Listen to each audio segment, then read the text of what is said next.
Breaking news చూస్తున్నాం. Telangana public services commission ముందు group 1 పోస్టర్ల కలకలం రేపుతున్నాయి. ఇక కమిషన్ కార్యాలయం ముందు ఉన్న గోడలకు గేట్లకు ఈ పోస్టర్లు వెలిశాయి. అక్కడే ఉన్న కాంగ్రెస్ పీసీసీ అధ్యక్షుడు పోస్టర్ ముఖంపై కూడా ఈ పోస్టర్లు అతికిచ్చారు. నాంపల్లిలోని టీజీపీఎస్సీ, హైదర్గూడలోని తెలుగు అకాడమీల ముందు తెలుగు అకాడమీ పుస్తకాలు పోటీ పరీక్షలకు ప్రామాణికం కాదని ప్రభుత్వం కోర్టుకు చెప్పిన నేపథ్యంలో వాటిని ఎవరూ కొనవద్దని విజ్ఞప్తి చేస్తూ పోస్టర్లలో పేర్కొన్నారు. అలాగే టీజీపీఎస్సీ ముందు నేనొక నియంతని, తప్పు జరిగితే ఒప్పుకోననే పోస్టర్ కూడా దర్శనమిచ్చింది. గ్రూప్ 1లో 150 ప్రశ్నలు తయారు చేయలేని తెలంగాణ పబ్లిక్ సర్వీసెస్ కమిషన్ ఎందుకు అంటూ పోస్టర్లో ప్రశ్నించారు. ఇక తెలంగాణ పబ్లిక్ సర్వీస్ కమిషన్ తప్పులతో నిరుద్యోగులకు ఎన్ని తిప్పలో ఉన్నాయన్నారు.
బ్రేకింగ్ న్యూస్ చూస్తున్నాం. తెలంగాణ పబ్లిక్ సర్వీసెస్ కమిషన్ ముందు గ్రూప్ 1 పోస్టర్లు కలకలం రేపుతున్నాయి. కమిషన్ కార్యాలయం ముందు ఉన్న గోడలకు గేట్లకు ఈ పోస్టర్లు వెలిశాయి. అయితే అక్కడ ఉన్న కాంగ్రెస్ పీసీసీ అధ్యక్షుడు పోస్టర్ ముఖంపై కూడా ఈ పోస్టర్లు అతికిచ్చారు.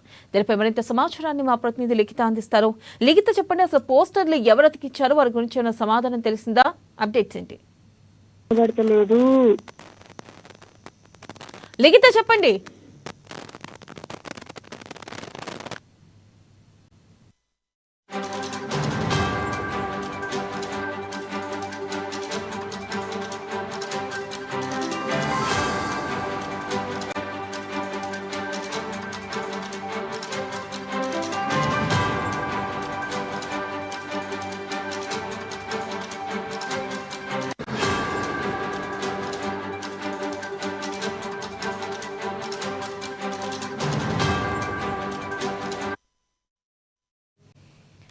బ్రేకింగ్ న్యూస్ చూస్తున్నాం. తెలంగాణ పబ్లిక్ సర్వీసెస్ కమిషన్ ముందు గ్రూప్ 1 పోస్టర్ల కలకలం రేపుతున్నాయి. కమిషన్ కార్యాలయం ముందు ఉన్న గోడలకు గేట్లకు ఈ పోస్టర్లు వెలిశాయి.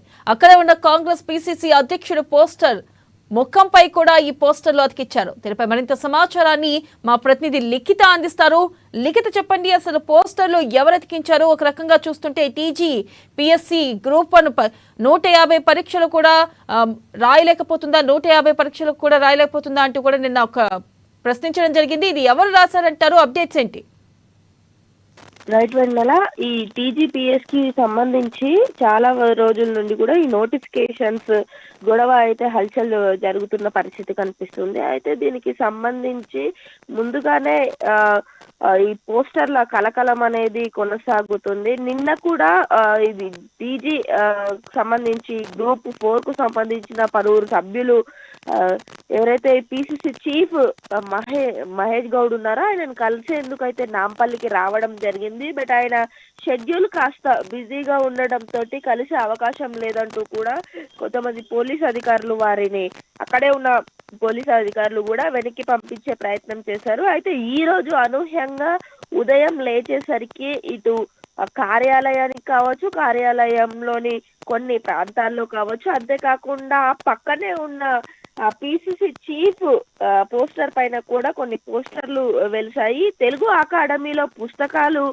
ఈ పోటీ పరీక్షలకు సంబంధించి 150 ప్రశ్నలను కూడా తయారు చేయలేకపోతుంది అంటూ కూడా ప్రభుత్వం ఎలాంటి వర్క్ చేస్తుంది అంటూ కొంత ప్రశ్నించే ప్రయత్నం అయితే ఈ యొక్క పోస్టర్ల ద్వారా చేసినట్లుగా తెలుస్తోంది. ప్రభుత్వంలో కోర్టుకు చెప్పిన నేపథ్యంలో వాటిని కూడా ఎవరు కొనద్దంట, అంటే పుస్తకాలు ఏవైతే ఉన్నాయో ఈ గ్రూప్ 1 కి సంబంధించిన బుక్స్ కూడా కొనకూడదు అంటూ కూడా కొన్ని ఈ పోస్టర్లు కూడా, ఎందుకంటే అయితే లిఖిత ఇక్కడ చదివి ఆ చూసుకున్నట్టయితే తర్వాత గ్రూప్ prepare 1 లో అయ్యి లిఖిత చూసుకున్నట్టయితే గ్రూప్ 1 లో 150 ప్రశ్నలు తయారు చేయలేని తెలంగాణ పబ్లిక్ సర్వీసెస్ కమిషన్ ఎందుకు అంటూ కూడా ప్రశ్నించారు. అయితే ఇది నిరుద్యోగుల ప్రశ్నగానే మనం భావించవచ్చంటారా? ఎవరైతే ఇంతవరకు గ్రూప్ 1 విషయంలో వేచి చూస్తున్న నిరుద్యోగులు ఈ పని చేశారు అని అనుకోవచ్చంటారా? % ఈ విషయాన్ని మనము క్షుణ్ణంగా ఆ పోస్టర్లను పరిశీలించినప్పుడు కూడా, ఎందుకంటే ఆ పోస్టర్లో క్లియర్ గా ఉంది 150 ప్రశ్నలు తయారు చేయలేకపోతున్న ఈ ప్రభుత్వము, అంతేకాకుండా ఏవైతే పుస్తకాలు కొనుక్కొని చదివి ఈ ప్రిపేర్ అయిన పరిస్థితులు ఏవైతే ఉన్నాయో ఆ సమయంలో సరైన సమయంలో నోటిఫికేషన్స్ విడుదల చేయకపోవడము, అంతేకాకుండా ఉద్యోగాలు లేకపోవడంతో చాలా మంది తమ బంగారాలు, తమ సమయము, అంతేకాకుండా తమ ఉద్యోగాలు వదులుకొని మరి పోటీ పరీక్షలకు ప్రిపేర్ అవ్వడము, నోటిఫికేషన్స్ సరిగ్గా విడుదల చేయకపోవడము, తర్వాత ఏజ్ అయిపోవడం, వీటన్నిటిని దృష్టిలో పెట్టుకొని ఆగ్రహానికి గురైన నిరుద్యోగులందరూ కూడా ఈ యొక్క పోస్టర్లను ఏర్పాటు చేసినట్లుగానైతే సమాచారం అందుతుంది. ఈ రోజు మరోసారి ఈ గ్రూప్ 1 కు సంబంధించి గ్రూప్ 4 కు సంబంధించిన సభ్యులు కూడా కుమ్మక్కయ్యి మరోసారి ఈ యొక్క ఏదైతే కార్యాలయం ఉందో ఆ కార్యాలయంకు వచ్చే ప్రయత్నం కూడా చేస్తున్నట్లుగా సమాచారం అయితే అందుతుంది. Thank you.